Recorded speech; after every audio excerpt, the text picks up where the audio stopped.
নমস্কার বন্ধুরা, আজকে আরও একটা রেসিপি ব্লগ নিয়ে চলে এলাম।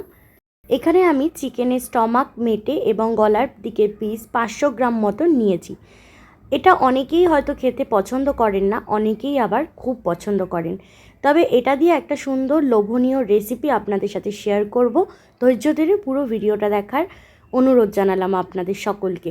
চিকেনটাকে প্রথমে ম্যারিনেশনের জন্য বেশ কিছু মশলাপাতি দিতে হবে। এখানে দিচ্ছি আমি নুন, হলুদ গুঁড়ো, পরিমাণ মতন লঙ্কার গুঁড়ো, পেঁয়াজ, আদা, রসুন এবং টমেটোর একটা সলিড পেস্ট, এবং দিয়ে দিলাম বেশ কিছুটা পেঁয়াজ কুচি, আর তার সাথে ওপর থেকে ছড়িয়ে দিলাম সর্ষের তেল। সর্ষের তেলটা যদি ম্যারিনেশনে একটু বেশি দেন তাহলে রান্নার সময় একটু কম ইউজ করতে হবে। আমি দুটোটাই ব্যালেন্স করে এখানে সর্ষের তেল দিয়ে হাতের সাহায্যে ভালো করে মশলার সাথে মাংসগুলো মিশিয়ে নিয়ে 4 থেকে 5 মিনিট মতন ঢাকা দিয়ে ম্যারিনেশনের জন্য রেখে দেব। তার পাশাপাশি একটা বড় কাজ করব, সেটা হচ্ছে দুটো শুকনো লঙ্কা নিয়ে ভালো করে সেটাকে গ্যাসের আঁচে পুড়িয়ে নিয়ে এবার মিক্সার গ্রাইন্ডারে সেই দুটো শুকনো লঙ্কার একটা পেস্ট বানিয়ে নেব।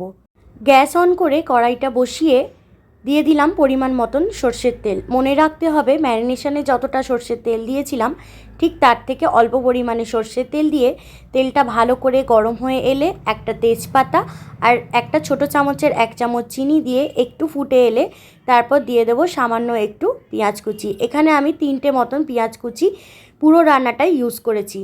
তারপর আমি দুটো আলু হাফ করে ভেজে নেব লাল লাল করে। এখানে আপনারা চাইলে কিন্তু আলুটা স্কিপ করতে পারেন। আলুটা হালকা লাল লাল ভাজা ভাজা হয়ে এলে ম্যারিনেশন করা যে চিকেনটা আছে সেটা দিয়ে ভালো করে মশলা আর চিকেন একসাথে মিশিয়ে নেব 2 থেকে 3 মিনিট মতন। ভালো করে মিশিয়ে নেওয়ার পর ঢাকা দিয়ে রেখে দিতে হবে 2 মিনিট মতন। 2 মিনিট পর ঢাকা খুলে দেখা যাবে চিকেনের সাইড থেকে বেশ সুন্দর একটা নিজস্ব জল বেরিয়েছে। এখানে কিন্তু এখন কোনো রকম জল ইউজ করা যাবে না। ভালো করে নাড়াচাড়া করে দিয়ে শুকনো লঙ্কার যে পেস্টটা বানিয়ে রেখেছিলাম সেটা দিয়ে আবার ভালো করে নাড়াচাড়া করে অল্প আছে 2 থেকে 3 মিনিট মতন ঢাকা চাপা দিয়ে দেবো। তারপর দেখা যাবে যে ওপর থেকে তেলটা হালকা ভেসে উঠেছে। এর সময় আমি সানরাইজের চিকেনের যে মশলা আছে সেটা ওপর থেকে ছড়িয়ে আবার মশলার সাথে মাংসটাকে মিশিয়ে নেব ভালো করে। মাংস থেকে তেলটা একদম আলাদা হয়ে গেছে। এবার মশলাটা যাতে কড়াইয়ের তলায় বসে গিয়ে পুড়ে না যায় তার জন্য একটু সামান্য জল ইউজ করব। আমি কিন্তু এখানে মশলা ধোয়া জলের কিছুটা জল এর মধ্যে অ্যাড করে আবার ভালো করে মিশিয়ে সামান্য লবণ দিয়ে ঢাকা চাপা দিয়ে রেখে দেবো 5 মিনিট মতন। 5 মিনিট পর ঢাকনা খুলে দেখা যাবে আলুটাও ভালোভাবে সিদ্ধ হয়ে গেছে আর মাংসগুলো বেশ সুন্দরভাবে নরম হয়ে গেছে, আর গ্রেভির পরিমাণটাও কিন্তু একদম মাখো মাখো হয়েছে। রান্নাটা কিন্তু একদম আমার শেষ পর্যায়ে। নামানোর আগে গরম মশলা ছড়িয়ে তারপর গরম গরম সার্ভ করুন। এরকম গিলে মেটের একটা সুন্দর ঝাল ঝাল রেসিপি। বন্ধুরা, এই রেসিপি অনেকেই হয়তো পছন্দ করেন না, আবার অনেকেই হয়তো ভীষণ পছন্দ করেন। একবার আপনারা কিন্তু বাড়িতে ট্রাই করতে পারেন। এই রকম রেসিপি একটা যদি হয়ে থাকে তাহলে গরম গরম ভাত বা গরম গরম রুটির সাথে কিন্তু অসাধারণ লাগে খেতে।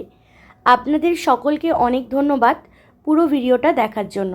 যদি ভিডিওর কিছু ভালো লেগে থাকে অবশ্যই একটা করে লাইক করে দেবেন, আর আপনাদের মূল্যবান কমেন্টস আমার কমেন্ট বক্সে দিয়ে যাবেন। আর এরকম নানান ধরনের রেসিপি ভিডিও পাওয়ার জন্য যারা আজকে নতুন দেখছেন আমার ভিডিওটি, প্লিজ আমার পেজটা ফলো করে আমাকে সাপোর্ট করবেন।